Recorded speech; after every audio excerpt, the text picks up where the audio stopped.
Good evening, everyone. Welcome to our another edition of the Gray Area on the Black Man Unfiltered Network, simulcasting on the Sparta HQ Network. I'm Mr. Bennett with my partner, as always, This is Sparta! the Ghost of Sparta, aka Peter, aka Panayotis. Yasu, my brother, what is going on? What is going on, my man? How are you tonight? I am okay. I'm okay. First, first of all, happy New Year to everyone. Certainly, who's joining us tonight. We appreciate certainly the support that we've gotten since we started the show. It's like 2+ years now. We started this show, and the support that we've gotten, the fact that you guys spend your Sundays with us, we're greatly appreciative of that. And so certainly we're looking forward to even more content, more conversation in 2026, more interviews. So again, we're planning our this upcoming season, and certainly we would just want to have a positive space to have intelligent conversation, certainly in these spaces. So again, as you come in tonight, make sure you hit the like button, not only here but hop on over to the Sparta HQ Network and show some love over there as we're simulcasting over there. If you want to contribute either a Cash App or Super Chat to the Black Man Unfiltered Network, you see scrolling at the bottom of the screen the Cash App. And also, you can drop a Super Chat certainly to the channel as well. And certainly any way that you want to bless us, we appreciate your support. You see our Cash App and Super Chat scrolling also at the bottom of the screen. But again, Happy New Year to everyone. When do you think? I think you can say Happy New Year up to, I think it's like 2 weeks after New Year, if you haven't seen anybody. I forget. In the Greek culture, they say up to a month. Up to a month. Okay. Yes. Okay. Yeah. So it really depends who it is too. Yeah, for sure. For sure. So again, hope you guys enjoyed your New Year. Did you do anything special around that time?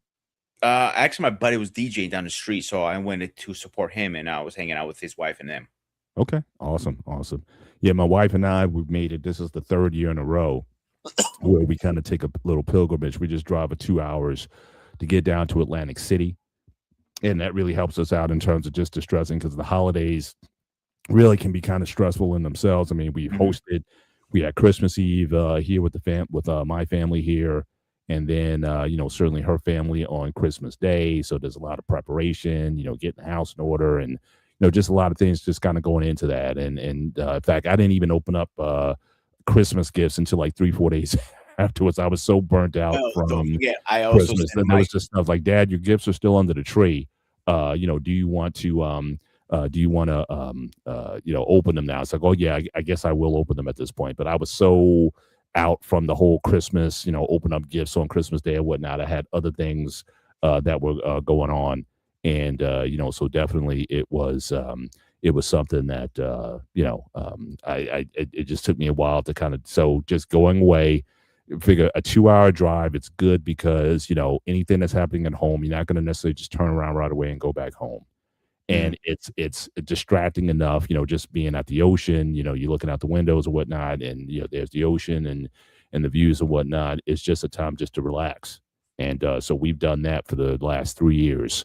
And so I would recommend that to a lot of people. If you can't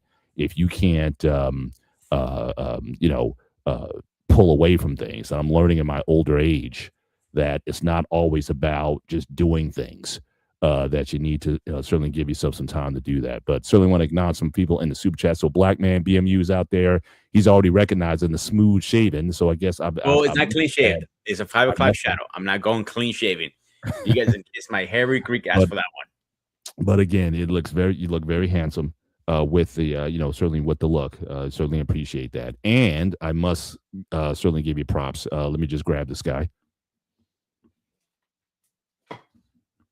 As you guys know, I am the president of the 7B Network. And for those you who are not familiar with the 7Bs, it is the bold and the beautiful, the beneficent, benevolent ball brotherhood of the BMU Network.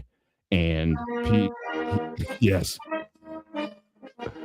And he actually gifted me with this mug. I don't know if this will come up on the, I may have to take the, right there. You're good right there. Okay. So as you see here, Mr. President of the 7B Network. So he gifted me with this for Christmas. So I appreciate you sending it to me. But yes, certainly I do represent the ball brotherhood of the network. And so certainly anytime I see Peter in a more cleaner shaven kind of look, Certainly it looks very handsome on him. So yes, appreciate that. So shout out to my man Eric, certainly in the building. And certainly happy New Year to you. And yes, the Steelers are playing, but I'm not watching because that's just a very stressful undertaking. Trying to watch the Steelers play. And so therefore, I may follow the stats and whatnot, but I just can't because like every game, it doesn't matter if there's been a team that's 1-15 or 15-1. It's the same kind of game. It's going to be a drag out. They're losing right now, and certainly the stuff that happened with DK Metcalf a couple weeks ago, and it's just so this might be the final year. This might be Mike Tomlin's final year, and it's like every year I gotta hear about it. So my thing is, so I'll watch from a distance, but I just can't get myself emotionally invested. Certainly at this point, and usually I do better when I don't watch. Sometimes they tend to do better when I don't watch, but certainly appreciate you being here. But certainly from Angela Williams, appreciate you being here in the chat tonight, and so certainly. I think Min got lost in the email, Peter. So I guess Eric, he's waiting for his mug. I have his on the order soon. He's coming. He's coming over. So he's still waiting on his. And so it says Greeks don't drink. I'm not sure the reference there, but you got the Mountain Dew. Yeah. But we know Pete. See Pete, but he we've talked about this in the past. He's different. He thinks differently from a lot of his Greek counterparts. And obviously, one of our biggest supporters, Mariana, certainly in the chat tonight. Certainly good to have you here on the show tonight. And what do you think of our new banner? I know BMU, he's really big on the AI. And so if you look at a lot of the banners that he's made for a lot of the shows on the Black Man Unfiltered Network, he's using AI to create these banners. So, I mean, I like it, but it's weird. It's like, I think he renders you just about perfectly. But as far as for me, like I like it. I like the big arms that he's giving me, much bigger arms than probably what I have. But I look at myself and be like, yeah, I see some of the features there, but it doesn't, like I said, it doesn't look like me, or at least I don't see myself there in a lot of the renderings. But I look at you and it's like, oh yeah, that's Pete in a nutshell. So, but we appreciate, and he's also did it for our one-on-one sports show. We got a new banner for that as well. And it's weird because I look, it's like two different people when I'm looking at the AI banners for the sports show and this one. It's like I'm looking at two different people. Whereas, but I look at everybody else, and everybody looks the same. And so it's strange. It's a strange strange thing to me. But definitely it is but it's appreciated. Certainly the work that he does to bring new ways of enjoying the show. We even have different views now, where again, depending on your device, you can look at us in a vertical view or horizontal view. So he's always trying to do things to certainly uplift the channel. And then our guy all the way from the UK, Peter, Craig in the house. So Peter, boy, old man. Yes, I got Craig from across the pond there, and so certainly appreciate you joining this conversation as well. But one thing I gotta say about our new banner, we gotta do a little update on our picture because it's 2 years old now. Yeah, and like we have to when we hook up next time, we have to definitely do an update on our pictures and send them to. We can do that. We can certainly do that. But like I like the arms though. You did a good job, with the arms. But but again, facially, I guess it's just about perception, how you see yourself. But with all that being said, but we want to get into a comment on that. It was interesting the banner that BMU chose for the show. So I mean, basically tonight we're talking about the idea of, again, progressive ideals versus cultural values, and I didn't necessarily want to have this in a political conversation, but then they say all things are political, and I know we're very cautious about political conversation in this because it typically goes into sort of one kind of format or another one. We're not talking about parties here, but again, the idea of politics, it does deal with ideology, in terms of how you think, or how do you think things should go, how do you think the world should run. And we were always having these conversations about, what does it mean to be progressive, What does it mean to be conservative, or having cultural values? And we've talked about it kind of around the periphery, different topics. We talked about generational divides. The last show that we did before the break, we talked about the idea of freedom, and it was interesting the conclusion that we came to, that it seems like freedom sometimes feels like an illusion. That for a lot of people, it says, yeah, I want to be free to do what I want and be and act the way I want, or what have you.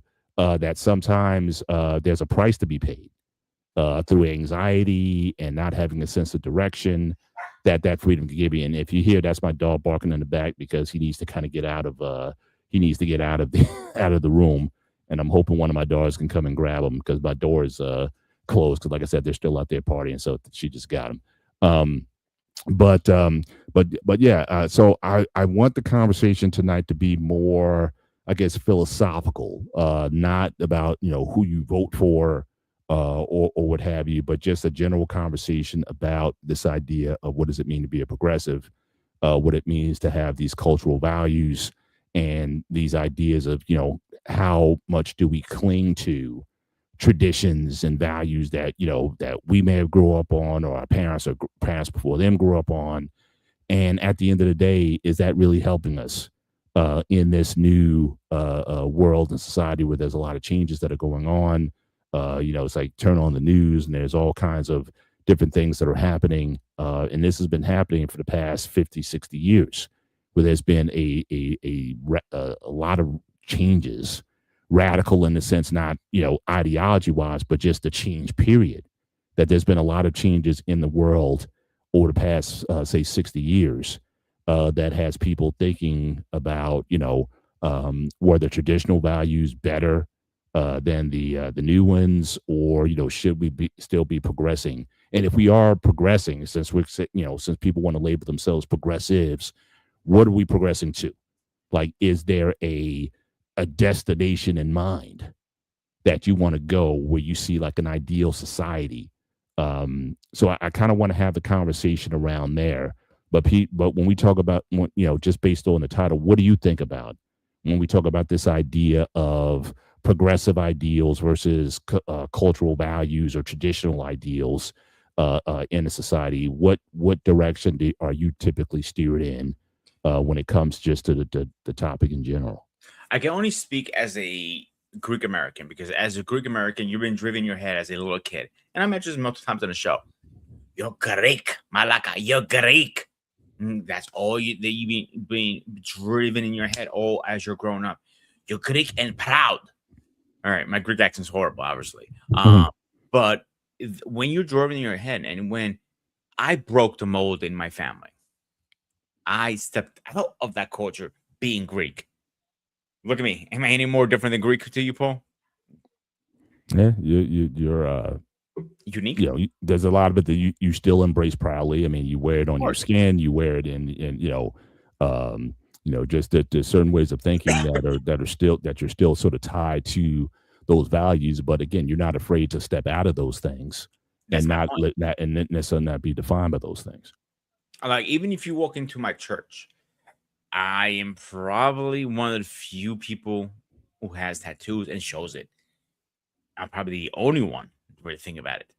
So when I stepped out of the everyday normal, watching anime, playing video games, playing football as a Greek, you don't play football as a Greek, you play soccer, or they know as football, obviously, in English, or speaking your mind, stepping out of line a little bit, like, yo, maybe you stop think about what other people care, because that's one major thing. A lot of Greeks do care what other people think about them. I don't give a shit. If you have time to talk about me, that means you care about my life more than you care about yours, my friend.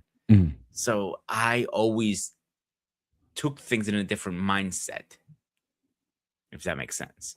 Yeah. It's it's definitely something that we are sort of fashioned, or our views, like we don't come into this world with a certain mindset, right? I mean, things are kind of poured into us, things that are taught to us regarding again, how things should go. And So certainly it's a some it's really I guess I look at this less about um conservative versus progressive values. I think at the end of the day, it's just values. It's like whether or not you rock with them or not. Um, That's and then correct. you always had this idea of, if you go through history. In fact, I've been watching a lot of historical. I'm big into history stuff, so Hmm. I watched a lot of World War II content. Like the Nazi Germany content and whatnot, like just different figures and whatnot from the military leaders, Rommel and just a lot Himmler and just a lot of those people. And I'm just wondering if at the time did they think of themselves as progressive? Did they think of themselves as sort of somewhat liberal in a lot of ways in terms of seeing where the state of the country was after World War I, and you had after that big defeat, then you had the Great Depression that came out, and you had Germany and Germans had a view of themselves that wasn't necessarily a positive one, or it seemed like it was very apathetic. And then you had this ideology, and that wasn't the only ideology of the time. Social, what they call it, uh, um, what they call it, social, democratic socialism was the at least the brand of what they were preaching to reformulate the society. And I'm sure to a lot of people, they thought it might have been progressive. But then we learned later on, in terms of the means by which they were kind of going for that, didn't seem very progressive at all. It was kind of regressive, because it meant, certain policies that were, undesired peoples were dealt with in certain ways. I'm going to, respect the algorithm here and not, say things that can get us flagged. But, again, if you look at that history, you see a lot of things that they did that were almost like regressive. And is it about? And I was also watching a preview. In fact, this one movie I got to watch. It's on Nuremberg. So you had one of the guys, the main characters there. It was like, was World War II, was it really about good versus evil, or was it basically about one team won and the other team lost? And then that's really how you define progressive versus liberal, or conservative. It's about who wins and who loses, at the end of the day. And so that got me thinking about this topic as well, as far as we like to formulate um, ideologies in a way that puts like a positive spin on them, but at the end of the day, you know, does it really matter? It's about outcomes more so than it is about how good your ideology is. And there are people who certainly live by an ideology, regardless of what people think about it. So that's kind of what I think about when it comes to these things. But how about you? When it comes to that idea of, and just before I go on, Eric, he asked the question of you: do you consider yourself as an iconoclast? Again, that idea of someone who kind of really goes against the grain, who's doesn't want to be defined by like a fixed set of ideas or culture or what have you. Is that what you would I you would label say no yourself? because I do accept my culture as part of me, but I don't. I accept my history of my culture a part of me, like the ancient Greeks, the Zeus, the Alexander the Great, all that stuff. It helps me understand who I am, who I come from. But the modern Greek, the I don't even say modern Greek. It's more the Greek that our parents want us to be. I'm not that. I stay away from that Mhm. because if I stay the way they wanted to, I wouldn't be on YouTube, for example. I wouldn't be having an iPhone. I'll have a flip phone if I'm them. Mhm. So it was just one of those things. Like disagreed a lot of things they say, and Mhm. some things as I got older, I changed my opinions and I agree on it.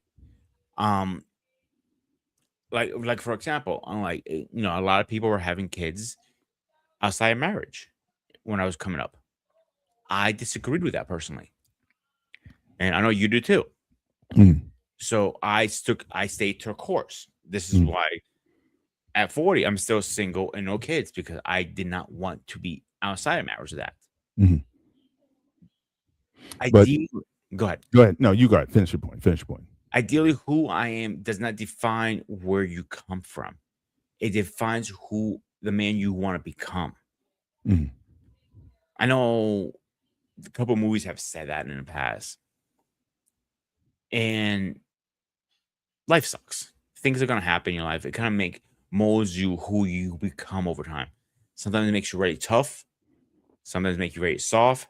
Sometimes you're in the middle. I would say at this point in my life, I became who I can't became because of the challenge that's put in front of me. mhm. Call it God testing me, call it destiny, call it faith, call it whatever you want. But I became the man, And same thing with you, Paul. When you have this conversation a lot of time, I'm like, the way you told me your backstory, you came out pretty fine overall. You could have came out more fucked up than anybody after Oh, everything you've been through, 100%. Yeah. Yeah. but you came out pretty fine. Doesn't mean I have to agree with everything you're saying, Mhm. but I respect what you're saying. Yeah. I think that what makes us unique. Understanding where people are coming from and respecting that, Mhm, and trying to understand that versus pushing back, pushing back, pushing back. And I was that kind of person. If I mhm. didn't agree with it back when I was in my early 20s, I pushed back. No, you have to see my way and only my way. Yeah. As I got older, like, yeah, I was a little bit of an asshole back then.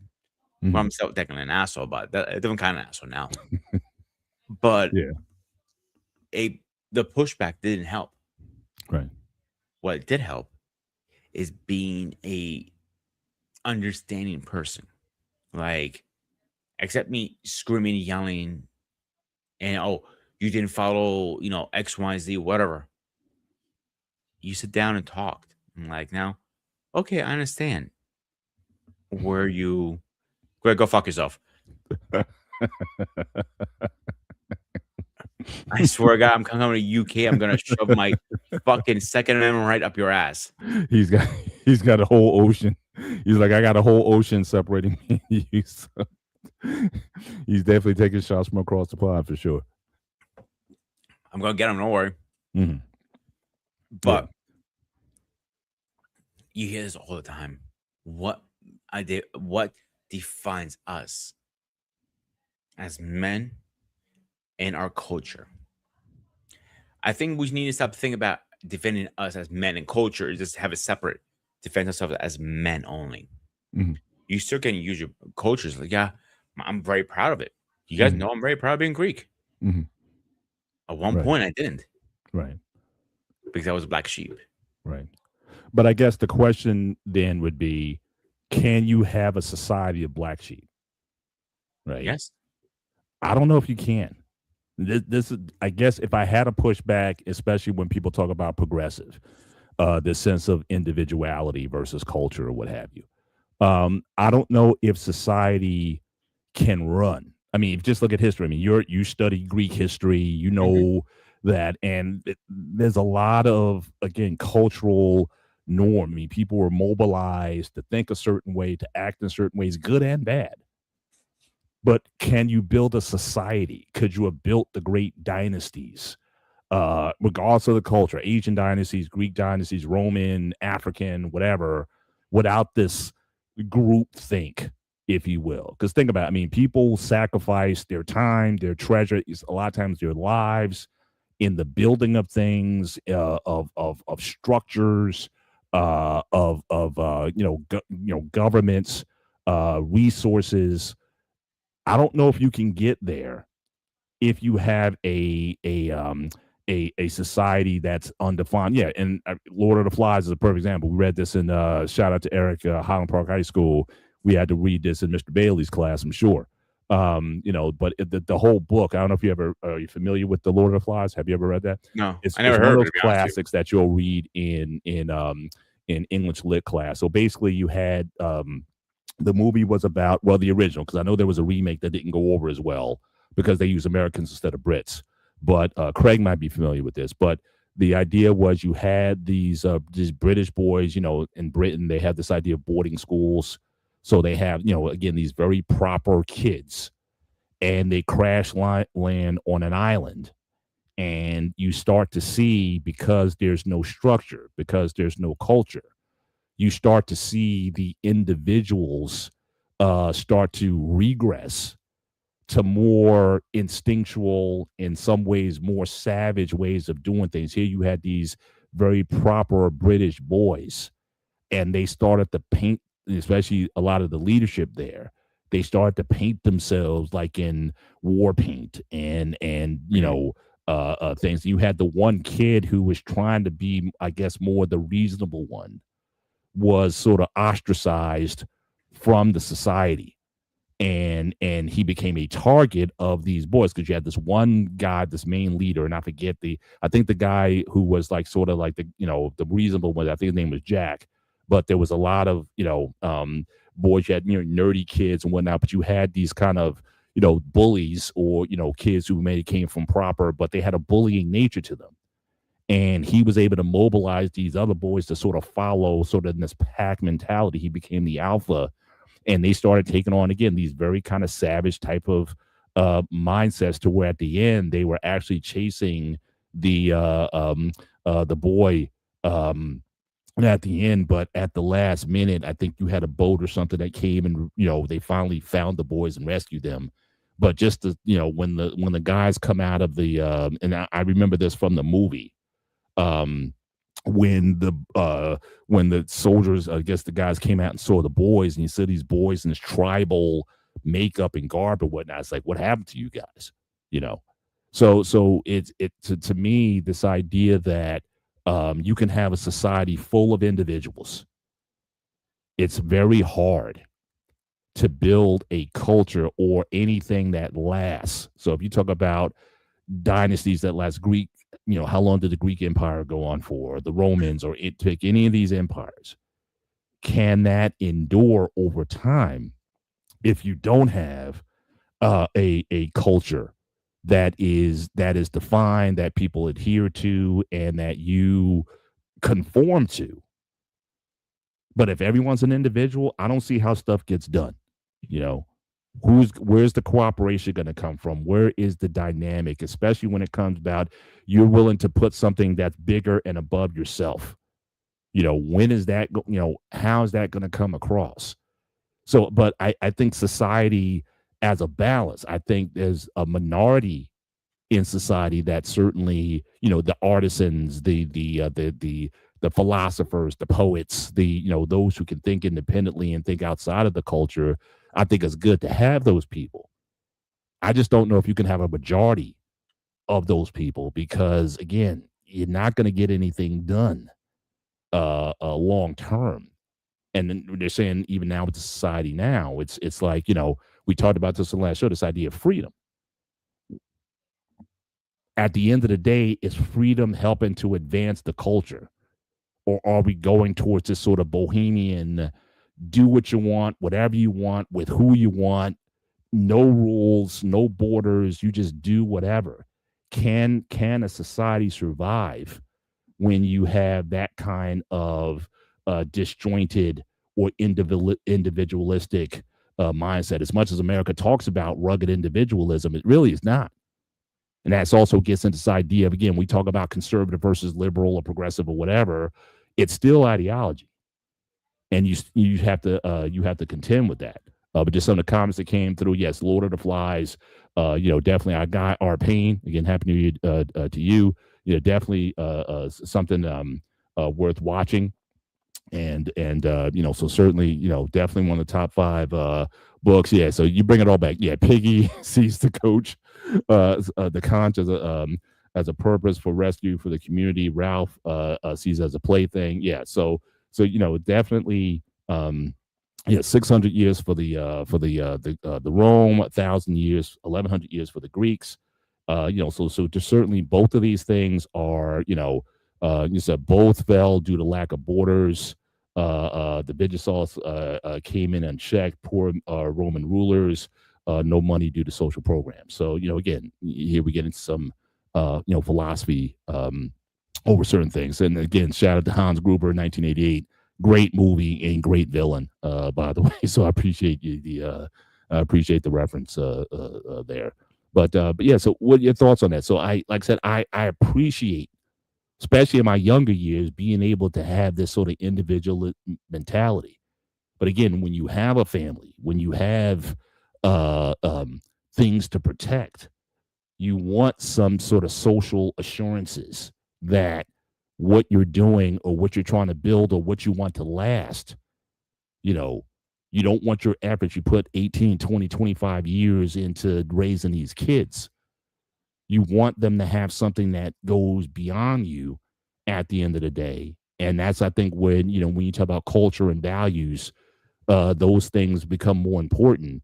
But you as the individual, like you, Pete, as an individual, I get it that you want to be this, this independent. But what are you going to hang on to? I guess at the end of the day, is a question when it comes to this. So, what are your thoughts on that?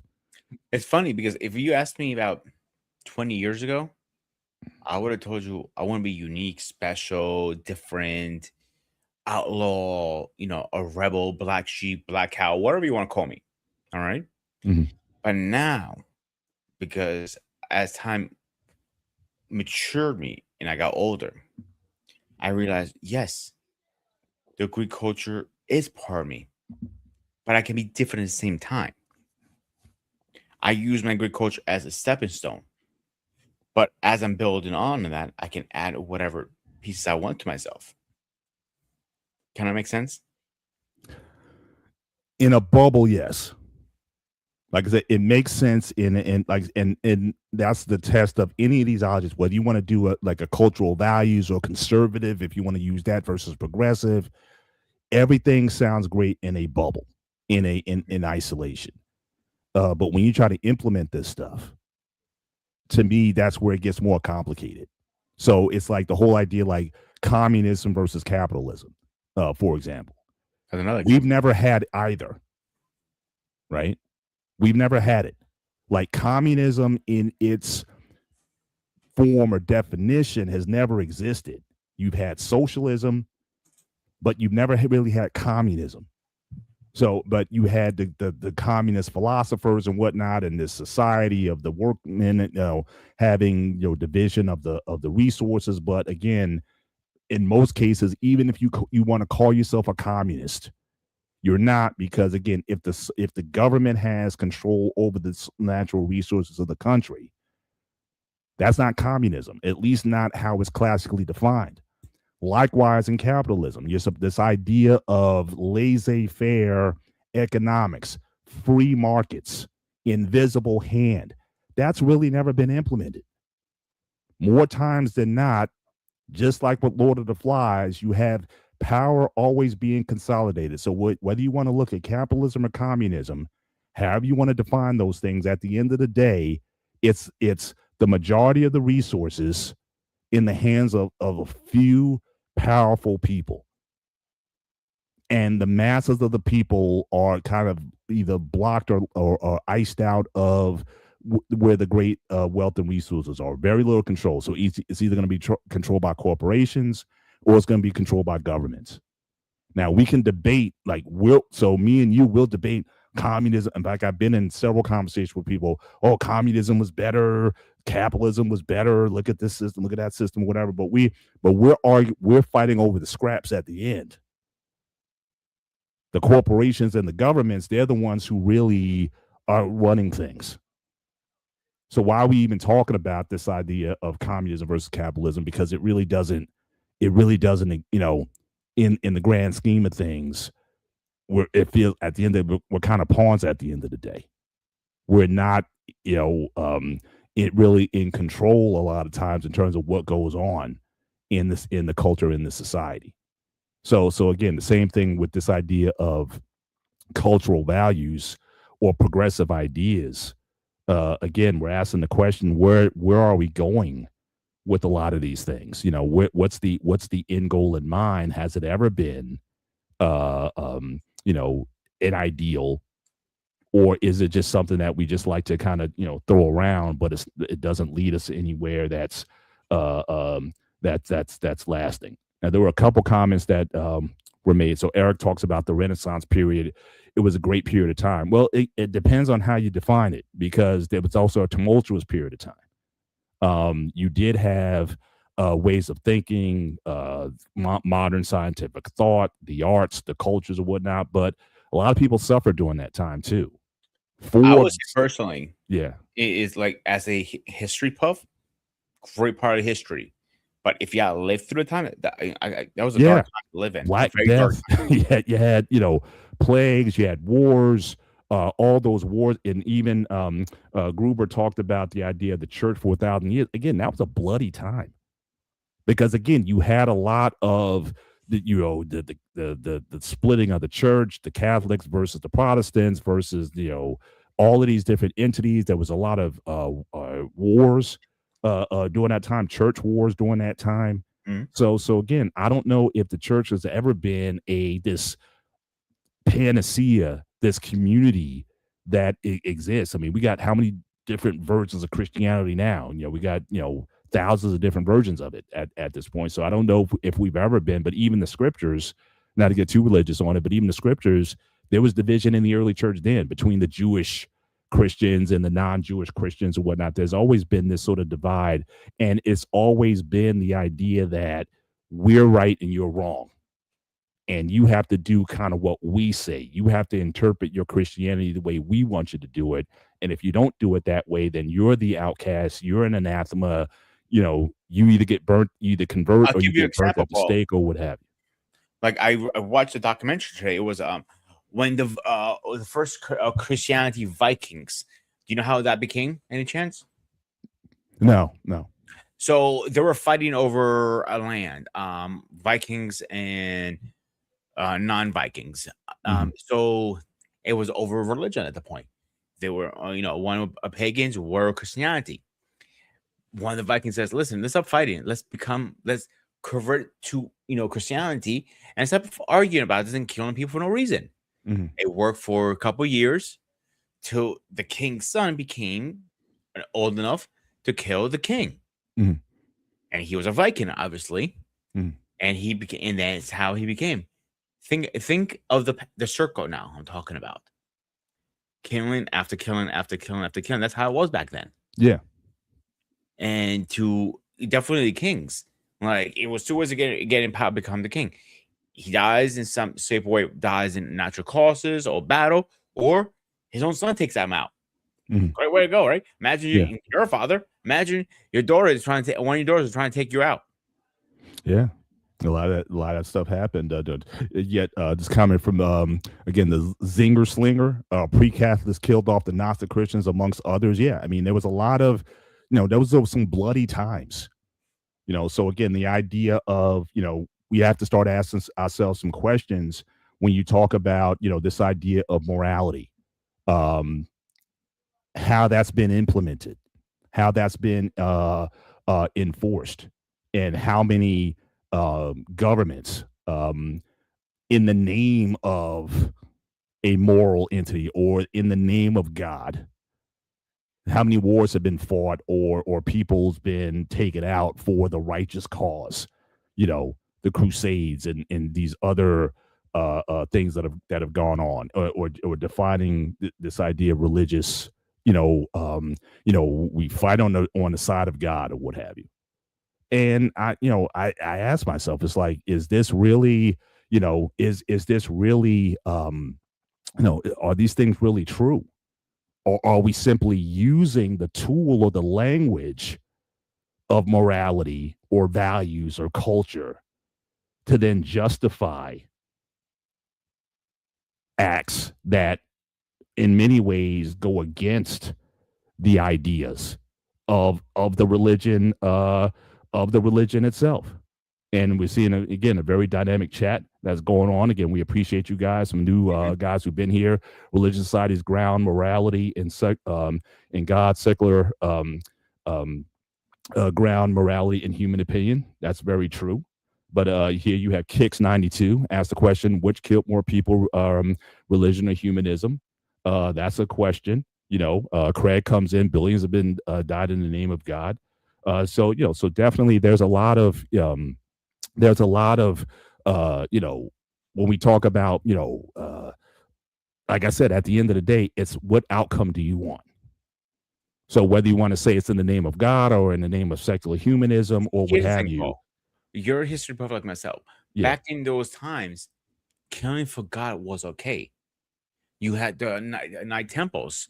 They were priests, trained as knights, and they said killing under the name of God was okay. It was not a sin. Obviously, we know now it is a sin still, no matter what. It doesn't matter how you do it. Got it. Mhm, Cut the mhm, apple.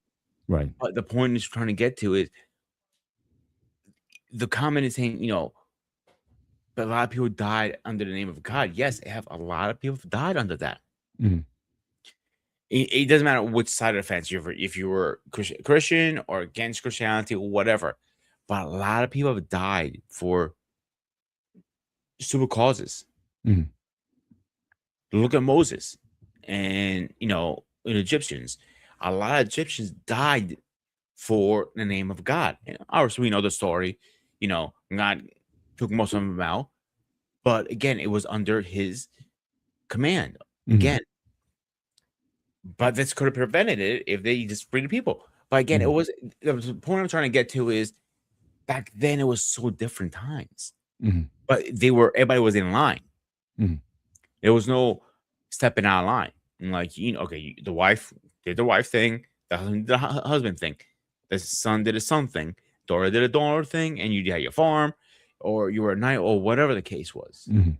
Yeah, Everybody was in line. yeah. Man Now, drops a comment. He says that's what we call all religions are cults. So I know he has a definitive view of things like that. But yeah, but this is again, and you can weigh in. I mean, we can count numbers again. Hans, again, appreciate your comment. Again, humans kill more people. Atheists in the 1900s kill hundreds of millions. Mao, Stalin, all these folks, all true. But again, you had guys who came in before then. Like I said, all those wars during the Renaissance period in the 1500s, after the great split of the church, the Crusades, all that. You can't throw out that history. Also, I mean, those things have also been there, and even for these people who you could say that they're atheists, but in a lot of ways they became their own gods.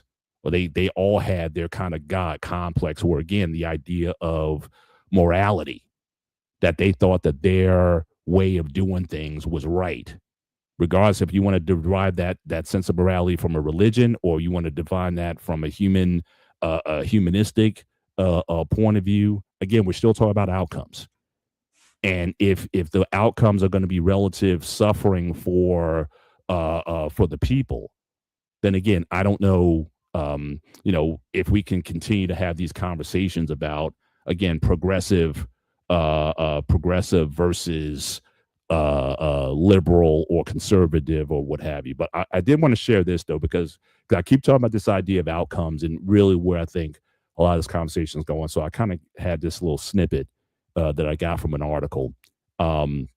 That when we talk about these ideas of, again, progressive versus conservative, like what are the main areas of concern that we're dealing with? So we talk about care versus harm, fairness versus cheating, liberty versus oppression, loyalty versus betrayal, authority versus subversion, sanctity versus degradation, right? So I think both of these sort of ideas, whether it be progressivism or conservatism, whatever, I think all of these guys try to take some of these things on. It's just a matter of, to what degree or what solution do you think you can get to these aims? So I think a progressive may say that they care about, caring for the least, or caring for those who might be disenfranchised, or having fairness, that whether you're rich or poor, black or white, or what have you, everybody should kind of have an equal, there should be an equal level playing field. Again, liberty to do things, but again, to what degree?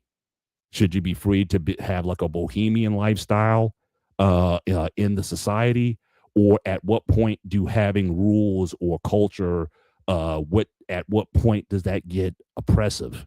At some point where you limit freedoms within the society. Loyalty versus trust. This is big because you have a lot of people who are very loyal, or but it's really not about loyalty. A lot of it's about fealty, because loyalty typically is a two-way street, right? We trust people, and and those people expect things from us, but do we get things from them? Oftentimes loyalty is a one-way street. Authority versus aversion. Again, there's people who we trust to run things, to have, we give empower. Certainly in this country, we have political system where we empower people who we vote for to implement what we think is good for the society. But again, whether the leaders will do that or not, or if we decide to speak out against certain things, and again, is that speaking out? So you talk about being different, Peter, or speaking out against something.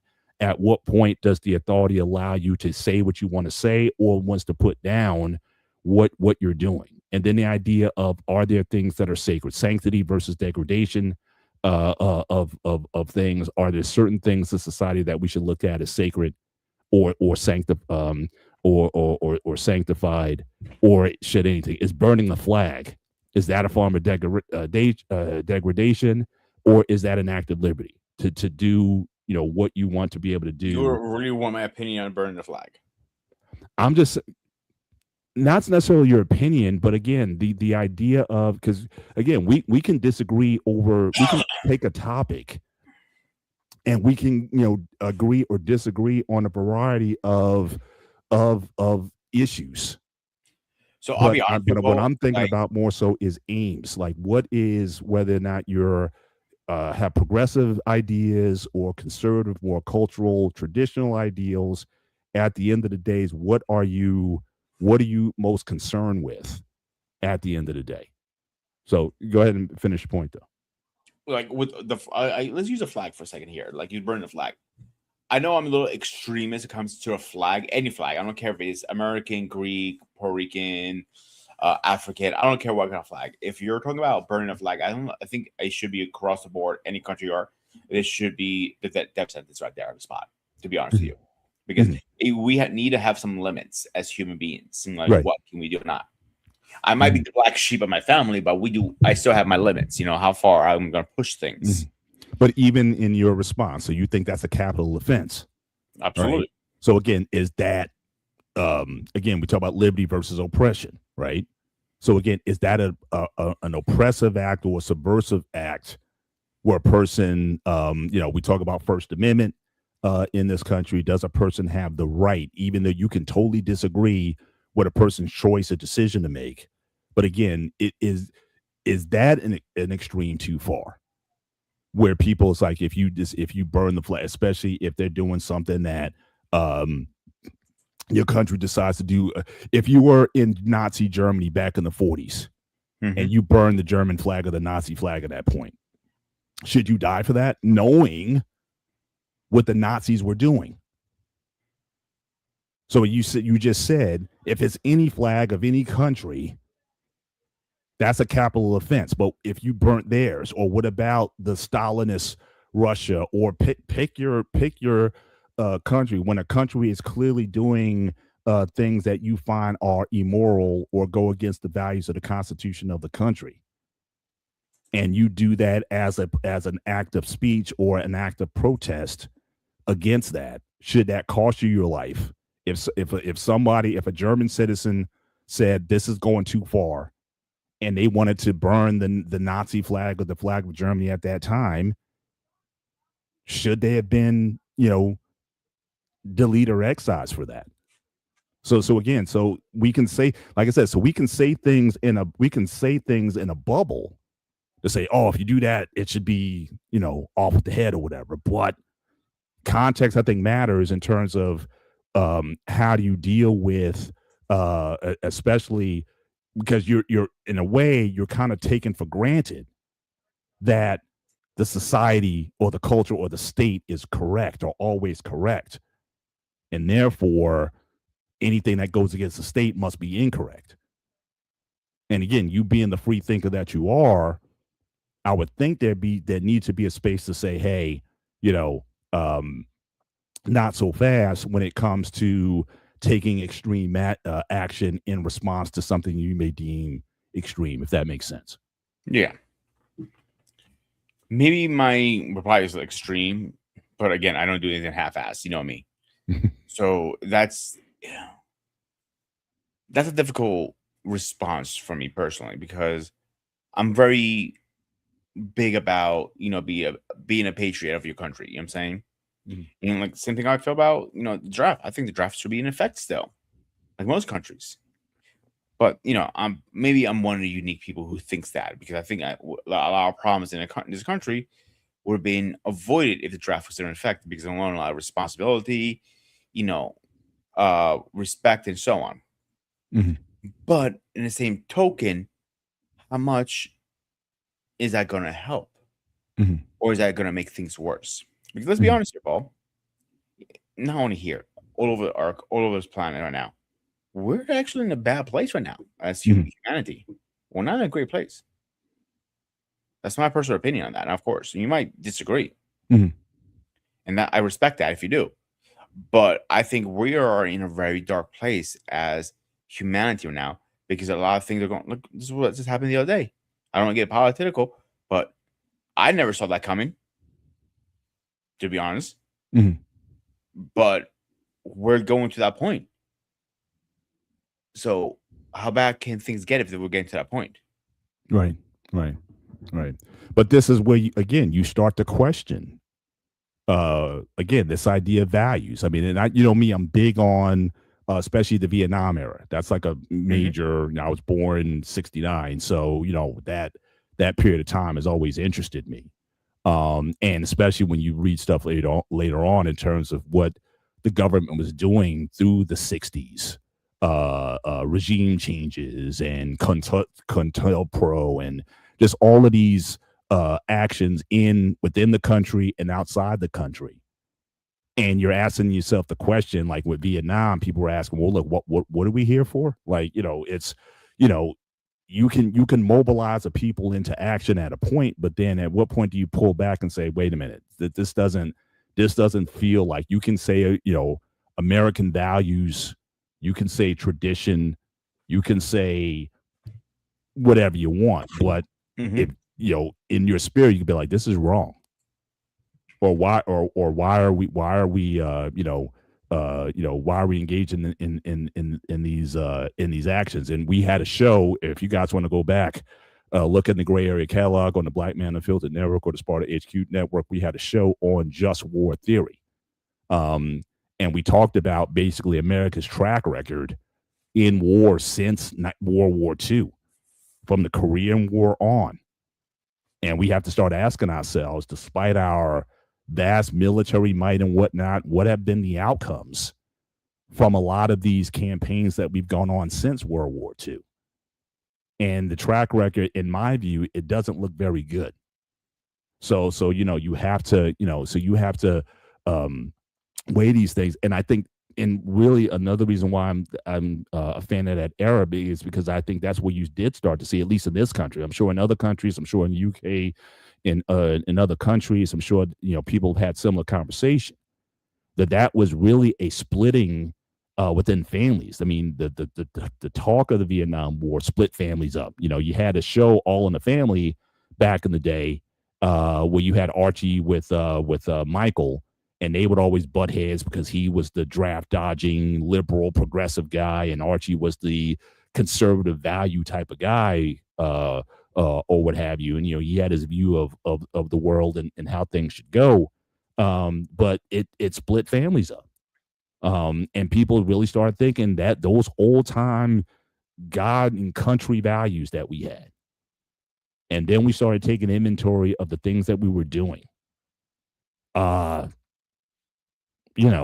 I mean, a lot of people rejected it out, saying, look, this is, we've been fed these things to keep us, on the side of God, to do heinous acts against people across the world. And a lot of that stuff had nothing to do with God at all, especially if you, I just saw a recent documentary on Henry Kissinger. And he, even though he was Jewish by ethnicity, he wasn't a very religious guy, but he looked at geopolitics in a way where human beings were expendable. That the idea of pushing American values or America's interests, and that's the thing also, is it about interests or is it about values? And his thing was clearly about American interests. And to heck with anybody else, if we gotta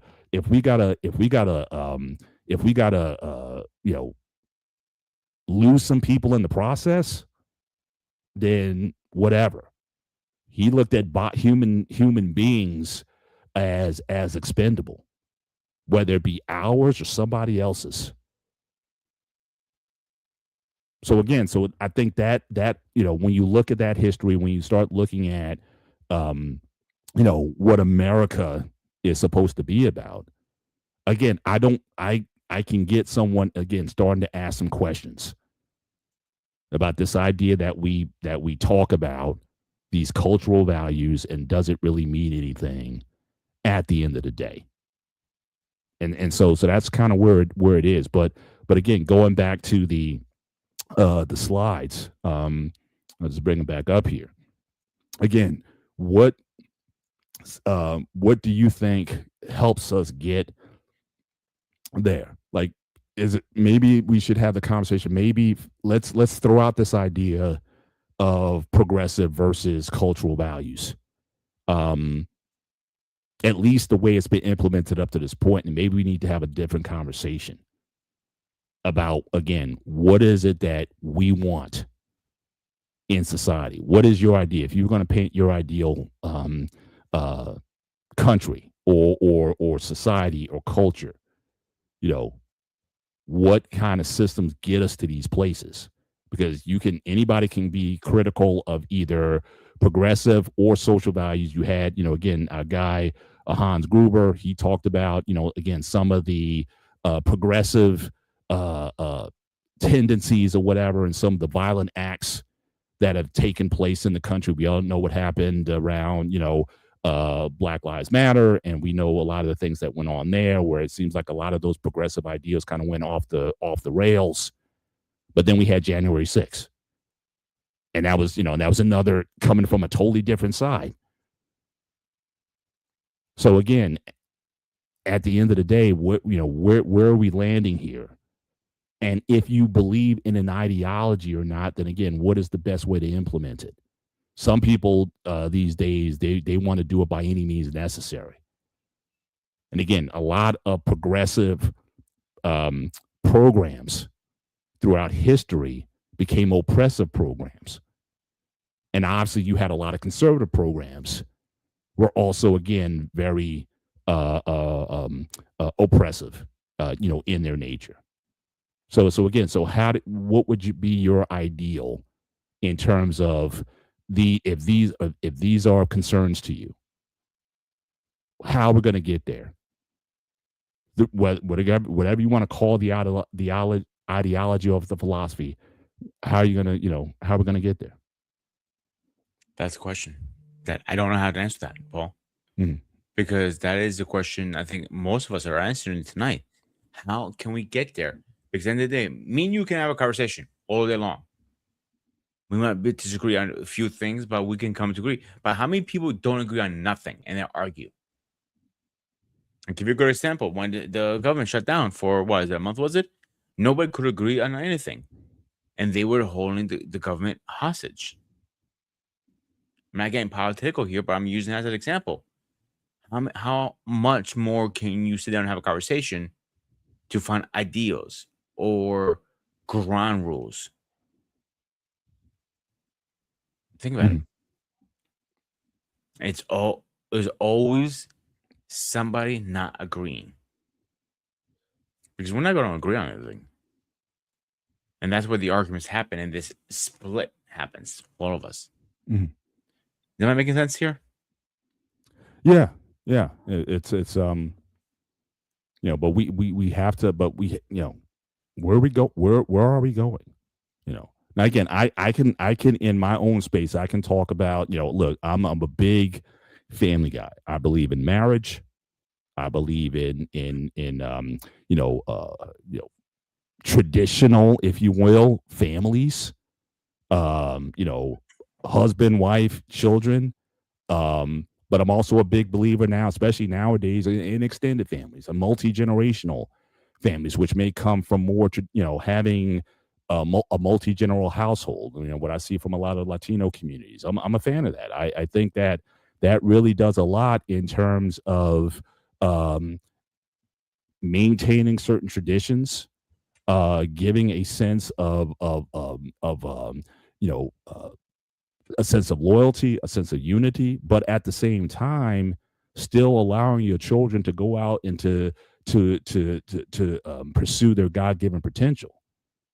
So again, whether you're male or female, black, white, whatever your ethnicity is, whatever, you should be able to go out and through your efforts, have the opportunity in order to achieve whatever it is that that your gifts, wherever your gifts will take you. I'm not one who, and I got 3 daughters. I'm not one who's saying, women belong in the kitchen,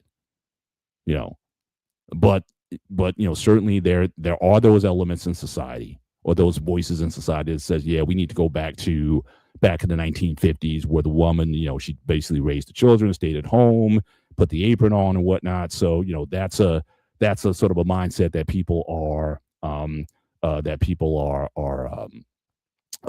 espousing as well, So again, so I have an interest in what's going to be best for the next generation that's coming up. But at the same time, so again, I do have views that are traditional, but again, I'm fairly liberal in a lot of different ways. And I think those things can coexist, but it's like people want to kind of put you into this. You got to live this way or that way. I got to go back to 1,000 years ago in terms of how to live. That there's no or society was somehow better off back in those days. But I'm not sure if that's the case. So going back to those days that the woman was in the kitchen, those days are far, far gone. They're not there anymore. And I'm okay with it, to be honest with you, because I think, if they want, equal, I'm cool with it too. Because the way, the comedy is today, yeah, we definitely need some, some middle ground with that. Because honestly, if I had a spouse and she worked, take a lot of stress off my back, to be honest with you. Like, you know how that is. You were a one man income at one time. You know how stressful that can be. Mhm. So I'm cool with that. You know what I'm saying? Yeah. So I think somebody was asked a question in the chat. I saw it before. Or am I Yeah, wrong? if he wants to ask, so again, we got the awesome 9365. You can certainly ask your question in the chat. Now, again, we typically, as a show, we okay, so this guy has to go. Thank you very much for your question. But the idea here is that you I I literally just lost my train of thought right there for a minute. But that's I think you were going to say make it just leave it respectful. If you're going to be a jackass, we're just going to boot your ass. Yeah, so we just so we just put you out. But again, thank you for participating. Certainly in the conversation. So there you go. So really fast before we move on, because I've been Yeah. seeing a lot of people being morons today in the chats. On all due respect, so we don't tolerate any disrespect, drama, or any other bullshit. If you're going to bring it here, just take it somewhere else. That we won't have it here, and me and Paul are on the same page with that. So you're just gonna get blocked if you want to bring that heat here. We don't want it. Mhm. Or if you want to add to it, go ahead. Yeah, and again, we typically, as a show format, every 4 weeks, every 4 shows, we do have a call-in show where people, if you again keep it respectful, as Peter said, you want to come up and talk about anything, any topic that we've talked about in the past. Go back over our playlist, and you'll see the shows and the topics that we've covered. Any questions that you may have from those, you can certainly be part of the conversation. But again, usually you have to show your face. and again, be respectful. The reason why the gray area exists is for Peter and I to have a conversation. This is a weekly conversation that we have. It's not so much debate, although we will debate on the show. We Friendly debate. What's that? Yeah, in the proper ways. We argue, but in the sense of argument, like in law, when you go into a case, we have an argument. So Mandrell's action. When the next time we're going to have a call-in show? The 18th. The 18th, we're going to have a show. Now, Mandrell, you've called us out on multiple occasions, especially when we do shows dealing with military stuff, the just war, and you talk about joining the show, and you never show. So I'm going to hold you to this one. I'm going to reach out to you when that week's going to come up, and I'm going to make sure that you make it to the show so you can be part of the I'm going to add a little salt to his wound on Mandrell right now. So stop being a little chicken shit and put your man pants on and time out. Stop. The honeymoon ended. Let's be a man and step up. And you want to talk shit to our face. I love you, bro. I love you. Talk stuff, but certainly I enjoy. He's very insightful. He's got a lot of world experience, and he knows I'm just fucking with him anyway. Mandrell's a good guy. Yeah, but certainly, it's always good when he's part of the conversation. So he's welcome. Mandrell has got the welcome card. He's welcome anytime. Certainly on this show. So appreciate him being part of the conversation and joining tonight. Because like I said, for all you guys, the haters, the spammers, all these guys who are out there saying stuff, we appreciate it regardless. Because again, you're kind of helping us. We rather, they said no news is bad news or whatever. So again, you being a part of the conversation or disrupt the conversation, again, you decide to spend your time there. You could have been somewhere else. So we appreciate you guys anyway, and being here. But I think just getting back to this breakdown of again, what are the ideals? So again, the left side are ideals that we deem are important. Again, caring for other people, especially those the least. Now, again, you might be an extreme to say that people say, "Oh, well, if you care for, you're harming people more than helping them if you care too much." Fairness. I think a lot of people can appreciate the idea of fairness, but nobody wants a handout or nobody wants an advantage. Before we move on, I want to bring a saying that my Greek brothers and sisters always say, the older folks. I call them the ancient ones. Mm-hmm. It's an old saying. My mom uses it all the time. The people who make you cry care about you, and the people who make you laugh want to hurt you. Let's just let that marinate for a minute, and you continue. We'll get back to that part. Okay. I just want to address because you do have one R Riku. Hopefully I'm saying that right. That might be an animation character. Just kind of give you a high level. First of all, again, appreciate you being here tonight. If you're here in earnest to be about a conversation. Again, this is a weekly conversation where we take topics. There's two types of gray area show. One is where we take topics, just war theory, family, parenting, money, military, and so on. It depends. We just we come up with a series of topics, and we have a conversation on Sunday about those. Peter and I, we may agree on certain things. Guns, that was a big show that we did last year on gun rights, and we'll just talk about our personal views on that. We're not saying that we're correct. We're not saying that you have to think the way we think, but we have a conversation. And the one thing that we're really big on in this space is that we have a respectful conversation. Because again, what we saw certainly in the YouTube space, especially last year with the elections and everything, a lot of the conversation really got out of pocket. And we wanted to have a space where people can have a robust conversation in a respectful fashion, where we are adults and not insult people's character or their names or denigrate people. And so we wanted to have a space where we can have these sort of conversations in a respectful manner. So that's one part of the gray area. The other part is we've also had the privilege of interviews. So you may come in on a particular show. We've interviewed a lot of folks who are military, either current or retired from the military, because I think that military people have a lot of perspective. You've been either in theaters of war, different campaigns around the world. You've seen how other cultures exist and rock, and we like to engage with those people in terms of their not only their experiences in the military, but then also their experiences when they come out of the military. And some of these guys have gone on to different career paths. A lot of these guys have gone on to be comedians, and they use a lot of that experience from the military because they've seen the irony in the world, and they a lot of times they'll bring that up in their comedy. And so one of the questions that we'll oftentimes ask them is, what is their gray area? Because you can go in, you might be 18 and go into the military, and once you've seen a few things and see how the world really operates and what's really going on, that can change your perspective because you might have went in with a very black and white ideology. Again, America is on the side of right, and everybody else is anti-God or whatever.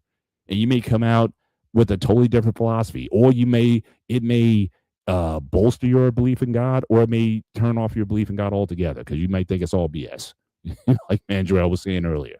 So again, we like to get those perspectives from people. So that's really the theme of the show, the thrust of the show. Every week is a different topic, but again, every fourth show we have a call in where people, if you wanted to chop, now we may have a topic that we may discuss during the show until people decide to come up, but then we want to have a certainly we give people an opportunity to either respond to some of the things that we're talking about or participate in the conversation that we're having. But again, the idea that the principal goal, again, respectful conversation. Let's treat each other like adults. Let's respect opinions. You don't have to agree with those opinions, but let's respect people and their opinions and allow for a healthy exchange. And and we have people who tune into us every week, which I can't tell you how much that does for us, because again, and we know people got to go to work on Monday, and so the fact that you'll spend 2 hours chopping it up with us, we appreciate that, and certainly being supporters of this network, either Black Man Unfiltered Network or Sparta HQ Network, we take it all in. So that's really the thrust of the show. But again, we thank you guys for for being a part of it, and we respect all views. So you're saying there's you're not a believer in God. We respect that here. I certainly both Peter and I are believers, but certainly we respect those who don't, or you have a different religion or philosophy altogether. All of that is kind of welcome conversation, and so so that's really the thrust of the conversation. But just getting back to the topic at hand. So again, we have, I think, these ideals, which I think are on the left, but then they can regress to these ideas on the right very quickly, depending on ultimately who's in power, right? So again, liberty versus oppression. It's always the ones who are oppressed want to be liberated, but then do the liberators become the oppressors at the end of the day? Like this country, right? The story that we've been told is that people fled England because of religious persecution, and they came to the United States for religious freedom. Now, again, was that freedom then applied equally to those who were already here and for those who came after them here? Again, that's oftentimes the dichotomy that happens, right? Again, everybody wants loyalty, but would you give loyalty in return? Because again, loyalty is a two-way street. More times than not, you see, especially with leaders and dictators and different people, they don't want loyalty. They want fealty. You can do 99% align with somebody when it comes to their views. If you disagree one time, they cut you off.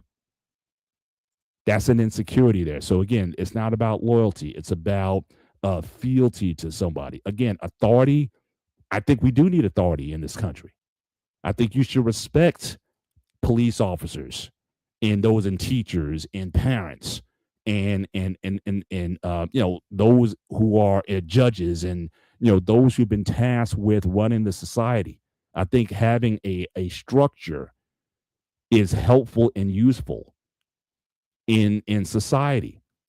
But when that authority becomes, again, oppressive, when it becomes subversive, where it says that you don't have a voice, and that can be either as a parent. I mean, yes, I mean, parents, I think, should have authority to raise their kids. But at what point does that become destructive to the kid when you're too heavy handed? When you said, no, it's my way or the highway, and you don't like my rules, either get out or you're abusive or what have you. When does it become subversive?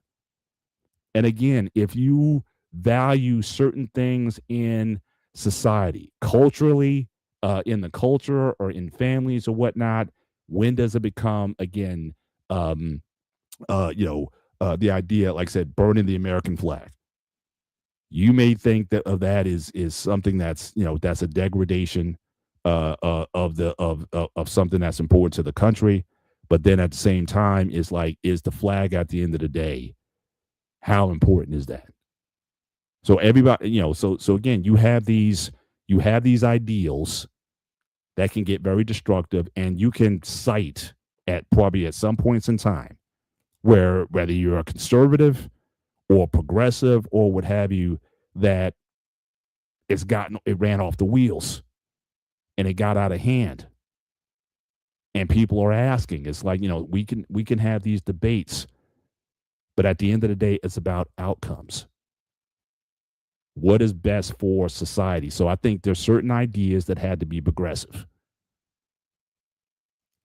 But I'm not opposed to having some values. Now, again, whether you want to base those values on a religion or not, which I don't always think is necessary. Again, a lot of people get on me for this. I'm a religious person, but I don't think necessarily you need religion to have values. I don't believe that. I know a lot of atheists or agnostic people who are very moral,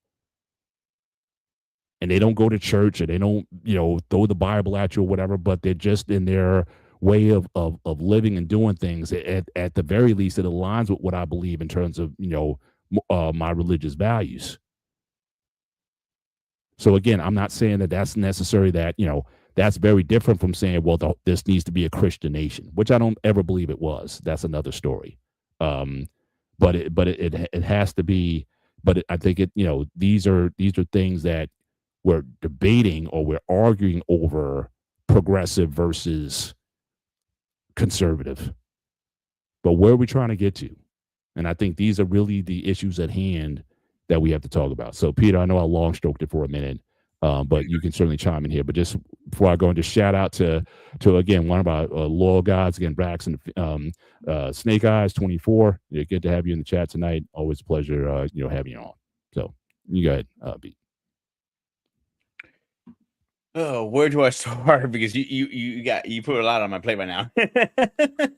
I'm always long stroking, you know that. Pause. You had to see, Black Man. See, thanks. You see what you created. See, BMU started that a while ago. So again, you see how it's impacting other people on the platform. So thank you very much, BMU, for getting that whole thing started. He's probably laughing his ass off right now, and more knowing him. All seriously aside, you need to start somewhere to build something, whatever that is. If you have no idea what you're building, like I said, 20 years ago, I was like, fuck that shit. I don't need that shit. I can build my own shit. And no, if you don't have something to the groundwork, the foundation, that's how you build a house, right? Foundation. Mm-hmm. Same thing with anything, cultures, societies, anything. They need some type of foundation and build up from that. Like, one thing I do respect about like a monarchy, for example, is a foundation there. It's everybody's in their place doing what they need to do. Mm-hmm. But they also have their right to say what they need to say too, as a part of the monarchy. Mm-hmm. And the same thing with the generals who work for the monarchy. They have meetings with the monarchy, the kings, the queens, or whatever. But it goes off that. Think what you're saying and go off it. Slowly build off that. Yeah. I'm not saying you shouldn't have an opinion. You should have an opinion. Right. And I literally had this conversation with Greg last night after our show. Where he lives, he has no rights right now. Mhm. There is no freedom of speech. There's no nothing. The devil said, he has said, get up. And that's not a way to live. Mhm. Versus here, at least we can give our opinions. We might not like it, but we still can give our opinions. Right.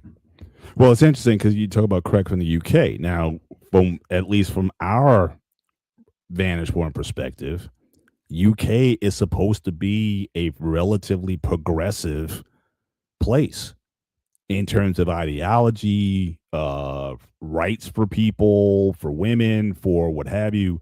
Um, but again, there's certain voices that are not tolerated there. So anything that might be looked at as maybe conservative, maybe looked at as regressive or toxic. That's another word that's been sort of tossed around in recent years.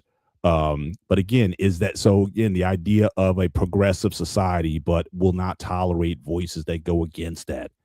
Again, is that society then no longer progressive? It's progressive if your ideology aligns with ours. I mean, that's another thing that well, I think a lot of this conversation again, we're arguing over these terms, but again, the idea of freedom to be able to say what you want to say or have a different point of view without being punished for it or ostracized or canceled because of it, one way or the other. I think both, whether it be liberal or conservative or progressive versus conservative, I think both are sometimes guilty of that in terms of that idea. So again, a lot of these discussions that we're having, I think a lot of it comes down to again, who has the power, who has the influence, who has the idea. Now, again, as one thing, I want to go back and read a comment from Niels Mall 6085 says it doesn't even need to be discussed. It is innate, like the idea of a higher power. Everyone knows about respectful behavior. They choose otherwise and excuse themselves.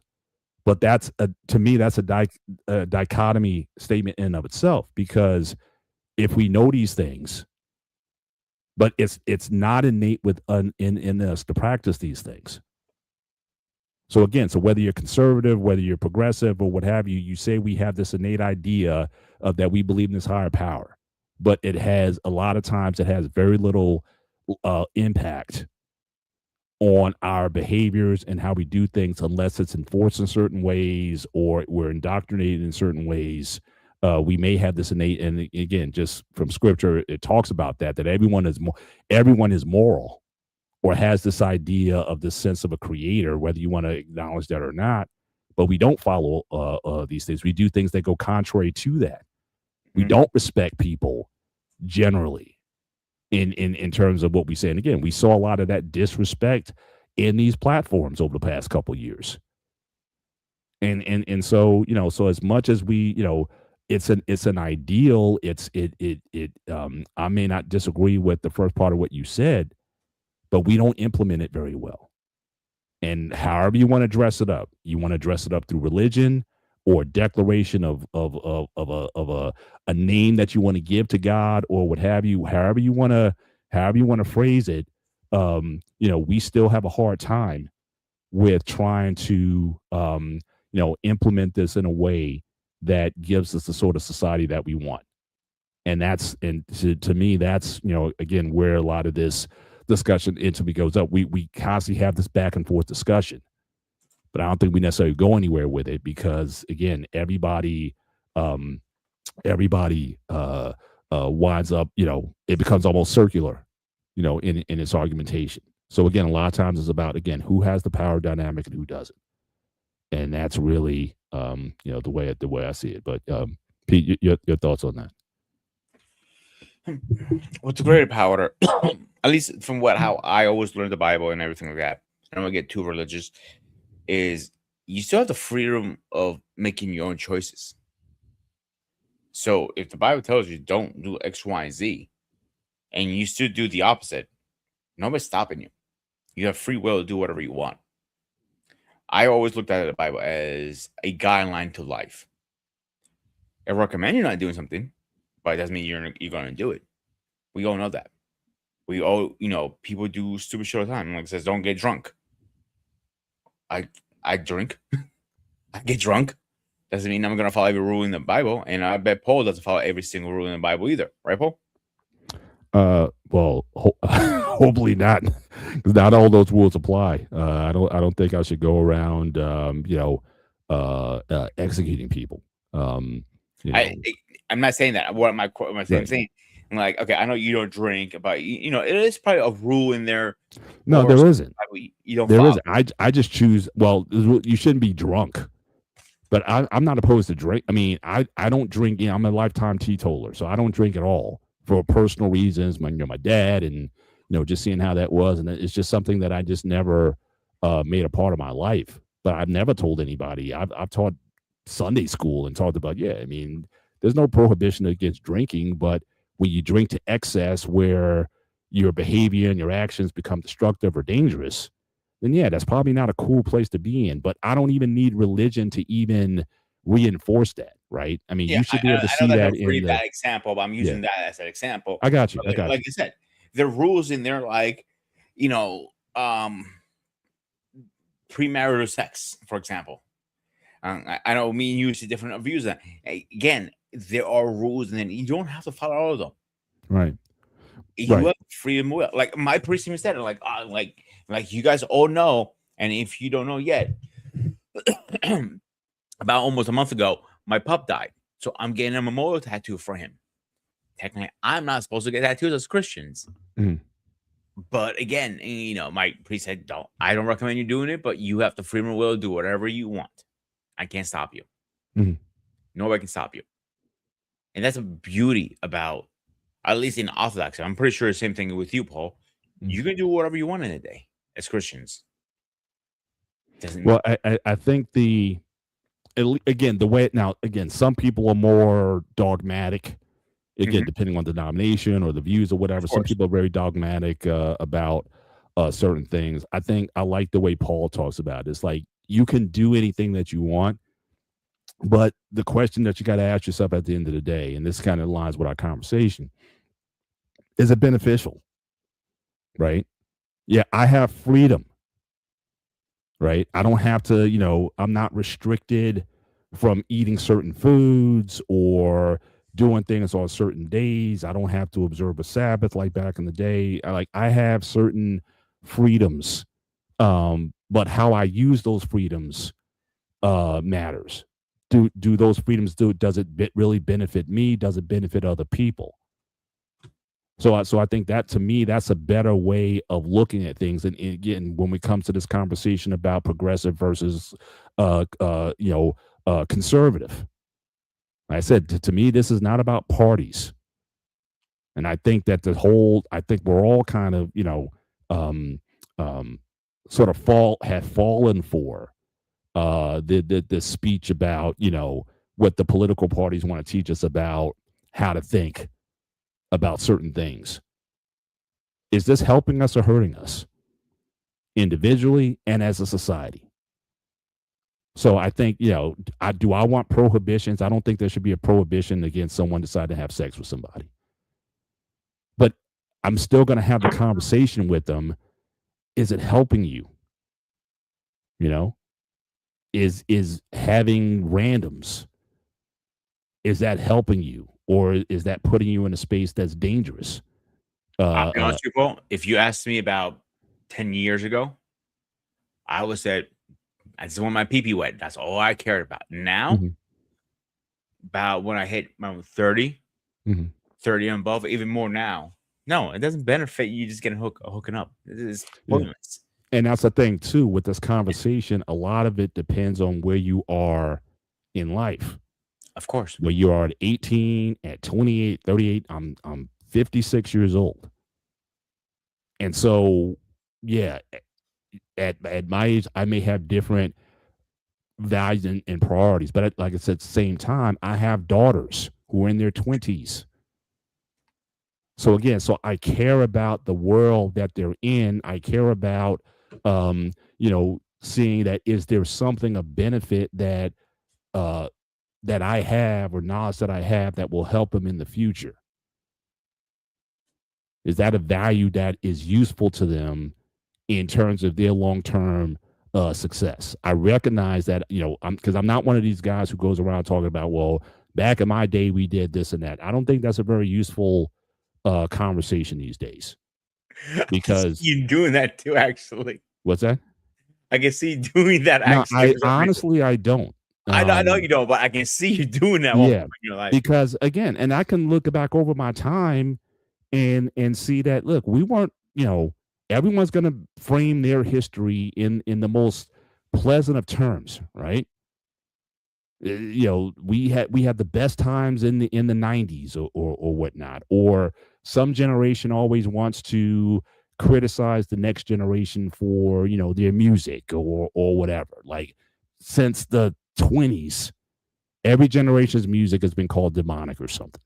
Oh, the waltz was going to be the degradation of society, or jazz was going to be the degradation of society. Rock and roll was the degradation of society. Rap was the degradation of society. Now we're at a point where, okay, people are still, it's still going on, even though I can go back in time and look at different times. Like, people talk about how morbid things are in certainly in the African American community, but a lot of guys saying this stuff, they went to Freaknik back in the 90s, which was a debaucherous time back in the day. But now you become this sort of, this conservative family values type of guy, when you was rocking it at Freaknik back in the day. So again, so everybody's metal, kind of, bro. Like, yeah. Metal. Like, I remember when I started listening to metal, that was demonic. It's the Satan's music. You shouldn't listen to that. Oh, they're throwing holy water. I mean, they're trying to, all this stuff. And like, it's just music, guys. It's not a big deal. Yeah. And Now that so right, you've always had those kind of you've always had those sort of cultural um uh clashes, if you will, in terms of, again, the sometimes the older society, or the society that's in charge, looking to always try to influence. So again, at the end of the day, conservative, progressive, at the end of the day, is it really simply about power, about having power, having control, having influence over others? But I'm still going to ask the question, regardless of where you fall on either side of the aisle: what is useful?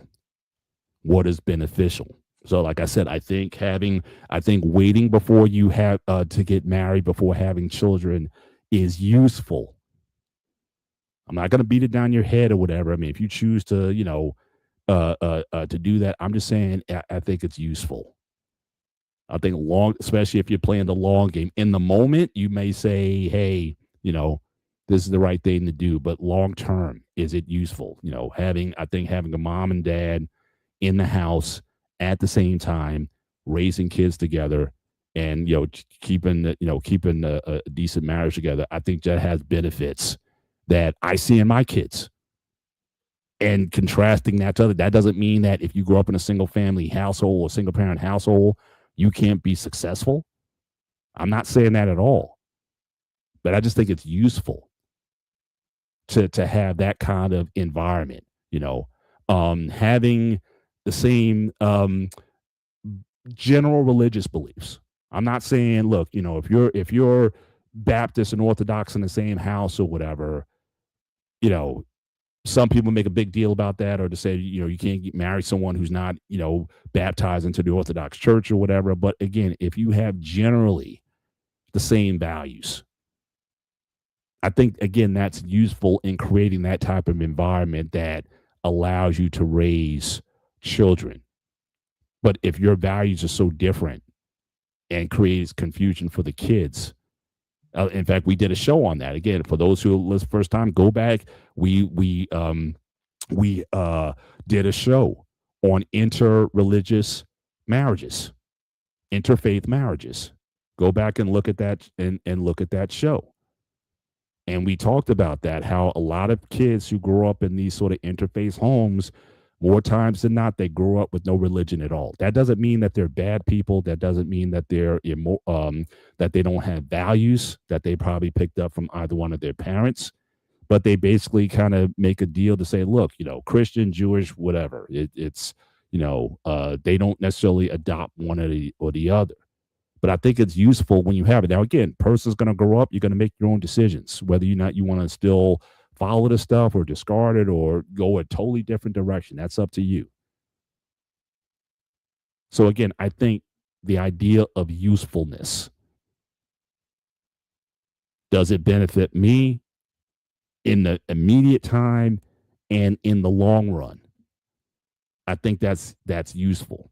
But again, family. I think that's really for me where if I was going to plant my flag somewhere, it would probably be that. Essentially, my nephew came by on New Year's Day, and there's a spot up in Massachusetts, Martha's Vineyard, and there's a particular place, Ocean Grove, and certainly if you're Black, you understand that is a very popular destination for a lot of Black people to go, especially in the summertime. Like in August, it's like imagine going to a beach and everybody on the beach is Black.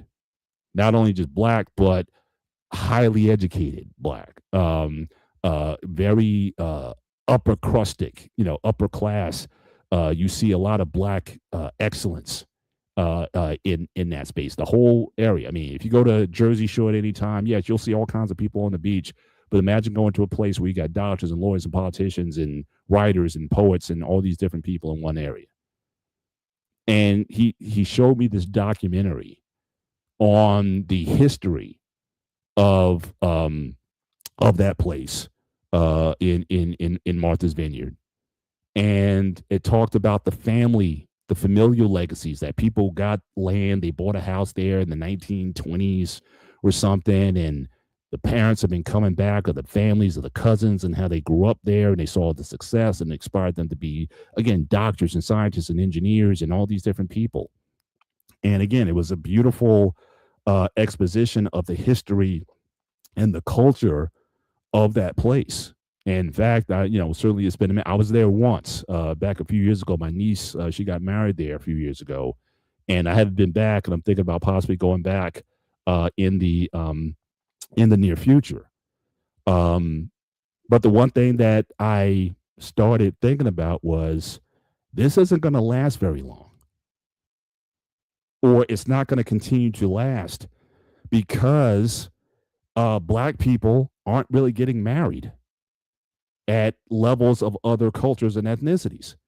Like the reason why they said it was such a fun time, like for the people who were in the piece, and they talk about, yeah, when I was there and all my cousins were there and these families were there, and my grandfather met his wife there and they got married there and they brought their kids back there. That's family. Like no other we talk about culture and society. I think no society can really last without that.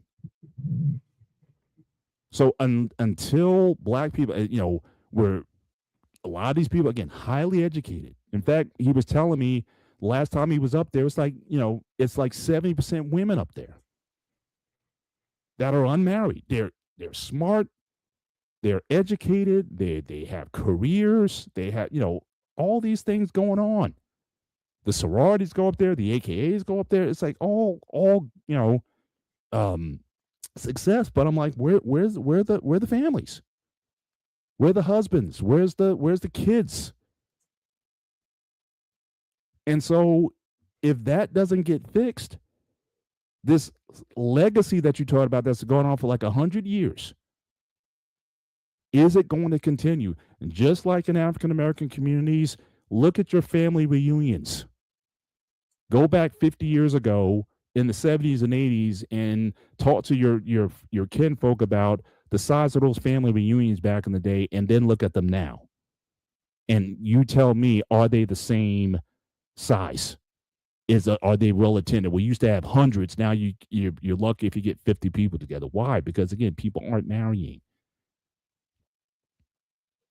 So I think any society that lasts, I think family's got to be at the center of that. And I think with family, there's certain values that enable those families to thrive and that you can raise a generation in.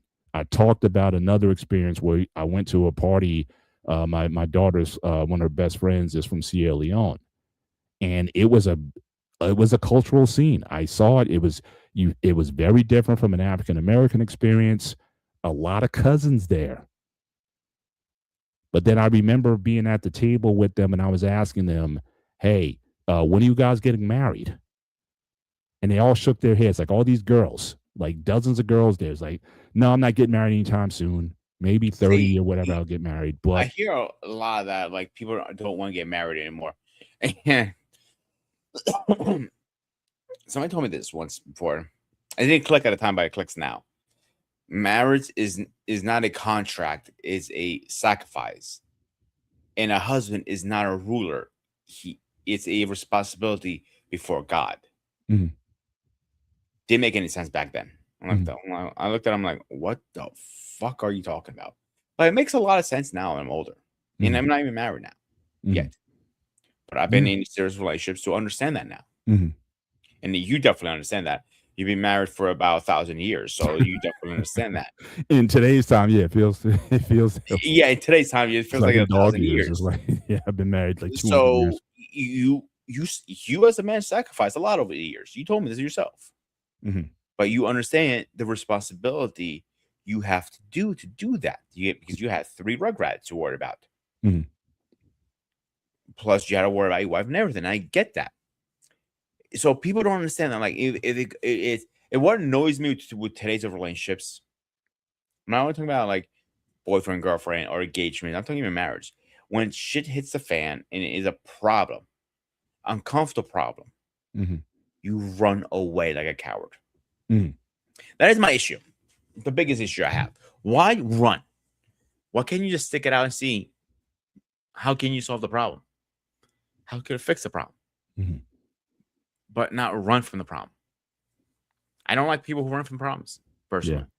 If yeah, you can sit there and have a conversation or work it out, or if it's my side of the family that's causing the problem or your side, let's figure it out together. mhm, That's the point of the marriage. right.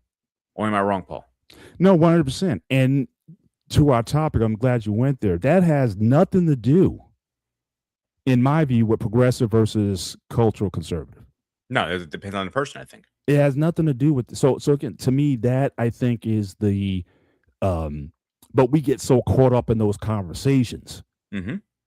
that we get away from like um again, loyalty, uh um faithfulness, trust, um just a lot of those things have nothing to do with uh your political philosophy, or or what have you. It's really again, it's those things that endure, that like I said, at the end of the day, what kind of outcomes do you want? Like I have a saying that, my kids, my wife, we say this a lot. I say we do what's required. Like I don't care about necessarily your feelings about something. You do what is required at the time. You don't want to take the dog out in the cold. You don't want to do certain things. You don't want to go to commute to work because of the weather or whatever it is. It's like what's required in order to again get the sort of outcome that you want, and that should settle it. So again, what outcome we want in society? What outcome do we want in our personal lives? But that also If goes you want to for label that society. progressive or what have you, then that's totally Society your. has this society with the social media or trend now is like beyond crazy, in my opinion, Mhm, has kind of screwed up a lot of people's heads. It's not the way it was. mhm, Like before, you didn't care whose was your top friends on your list or whose comment was that. You didn't give a shit about that stuff. You cared about that normal every day. Ever since social media came in, I think it put a lot of poison in our brains, and you care about all that stuff. mhm, And it's too much. And that's where I think also the less marriage we see is because, oh, he liked her picture. He's probably cheating on me. Relax. I just like the picture. It's not a big deal. mhm, So if you're gonna get upset because over liking a picture, we're gonna call it quits. So or we're gonna get in an argument because I like your girlfriend's picture Mhm. or boyfriend or whatever, which depends on Yeah, which I side you're on. think yeah, but I think either side you're on, the fragility, I think, is really regardless of um, what you believe, what your philosophy is. Hmm. I think the fragility is really something I don't think is sustainable. Um, again, going back to those great dynasties or societies from back in the day. I don't think any of those societies would have lasted with the level of fragility that people have today. You know, I think there's certain things. If you believe something, if you are dedicated to something, I think you have to stay with it, and you work within reasonable means in order to win influence with those ideas, show evidence of its usefulness and success with your ideas. And if those and if you get a following, because of that, then so be it. All the better. We're all better because of it. But there's a lot of people, it's all about ideology. It's all about my way, they're right. We're right, they're wrong. And nobody, I think, to a large extent, nobody's winning. Especially, like I said, in politics, when you have people who have again this these ideologies, like who's really the loudest voices. I'm asking the question: are you winning? You got people who are screaming family values and don't have any kids. You're not married. You're talking about tax policy that doesn't even impact you. Because again, where the conversation really is, you're talking about classes in the seven figures and up. That's not you. You had guys for years in these YouTube spaces talking about prenuptial agreements, and you don't even make money that's even worth the discussion. But you wasted a lot of your time talking about something that really doesn't impact you. Or we took celebrity culture and what celebs do, and we try to make that like kind of normalized, like we want to have that as a topic. So that's why I'm constantly going back to this idea of usefulness. So I don't care what your philosophy is. I may take some conservative stuff, I may take some progressive stuff. Is it working? And for me, that's really where I think this conversation needs to go. But I mean, again, just look at the slide tonight. Just looking at the slide for the show, that's enough to either turn people off and not even listen to what we're saying. That someone's going to be real upset with the people on the left side, and people are going to be real upset with people on the right side in that slide. I'm not even going to dig. I mean, you guys can see the slide. I don't want to get into the heavy political here. And both sides, I think, um, can leave a lot to be desired, especially in recent weeks and certainly some of the actions that are going on.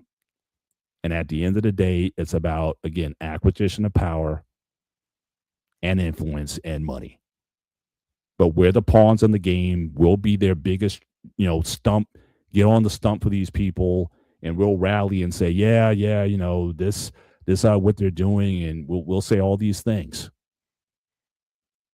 And at the end of the day, are we, the people, are we better off? So again, people being able to think for themselves and really see, sometimes how they're being used in a lot of these political games. I think is certainly a conversation worth having. But again, is whatever you believe, how's it working for you? And I think we go there, and I think we can, we're at the, I think at the closing points thought. Peter, you can certainly follow that up. And if you want to start your closing points again, we'll respect the show time. I'm going to combine them together, to be honest with you. Go ahead. So I don't care about your political views. I care about you being a good person. one of my old neighbors just say he wasn't really religious, and he saw my cross hanging off. I always wear this cross, and he goes, "Oh, I didn't know your religion." I'm like, "Yeah, I'm religious." Blah blah blah. We start talking. He goes, "Honestly, I respect that, but I don't need to go to church to be a good person. I want to be a good person because I want to be a good fucking person." And I agree with that. To be honest with you, you don't need religion or some kind of political agenda or anything like that. Be a good fucking person because you want to be a good fucking person. If you want to follow certain morals, certain ideas, then follow them. As long as it doesn't hurt anybody and makes you happy and your family, nobody can say whatever they want. Somebody told me once about their situation at home, and I looked at him and says, "Are you happy?" Like, I'm very happy. Don't give a shit what other people think. They don't know what happens. This is my old little saying. What happens in your bedroom is your business, nobody else's. So, end of the day, if you're happy, you're not hurting anybody or yourself, tell everybody else to go fuck themselves. And that is the quote of today's from Spartans. I could see you putting that on the what you call a decal on your car. That's like your mantra. Put that as a decal on your car. Listen, Paul, I you can know see I'm that. working on a couple of designs for merch, like shirts and stuff like that. You just give me a good idea. I might put on the back and like Spartans Network. By the way, go fuck yourself in the back. Well, don't just say that. I mean, that could be. I'm just saying, put it in a you got to put it in a context that people can kind of embrace it. But yeah, I mean, I think that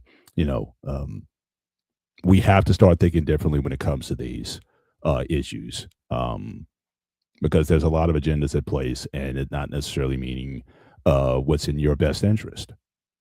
And so I think that's really where this conversation was going tonight. But I want to certainly thank everybody. We've seen like we've had a pretty lively conversation tonight. So with the no show lovely girls of the in the 80s. But again, the question again, which God? Good question. That's something that people have to worry about. I don't even know if that's even the right question. Actually, I take that back, because a lot of it, again, what are you putting into that God? You know what I'm saying? You can say Jesus all you want to, but do your actions jive what he's saying? Or do you think that are you putting Jesus in your image? So it's that's really that's really where it's at. But with that, we are certainly coming to the end of the show. Again, we want to thank you guys. Again, we got some guys in the chat who have been really interesting tonight. We'll say that. Some people we had to time out and whatnot because again violating the rules of the show. But we don't run away from these conversations. We have them every week. We're going to have a call-in show. For those of you want to chop it up respectfully with us, you can certainly come up. We don't run from having these talks, and you're invited to the conversation.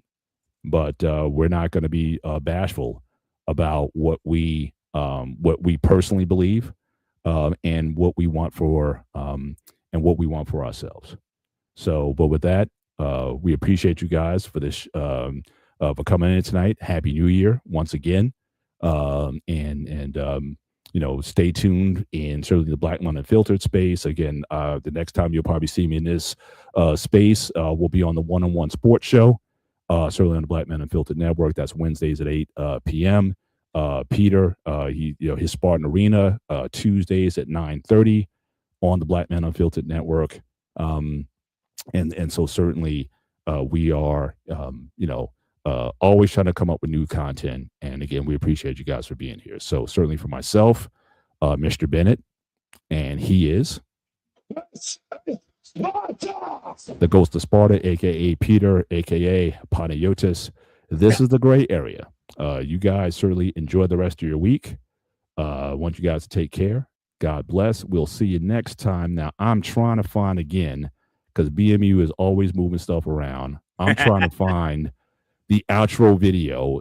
Can't you just do me a favor, BMU? Can you just kind of keep it in one place so I don't have to constantly be looking for it? Sometimes it's Sometimes it's in the end. Some I can't find it. So I'm just gonna may just do a hard just a quick sign off. Yeah, I can't find it. So I'm just gonna end the show here, guys. Have a good night. Take care. God bless. We'll see you next time. Good night.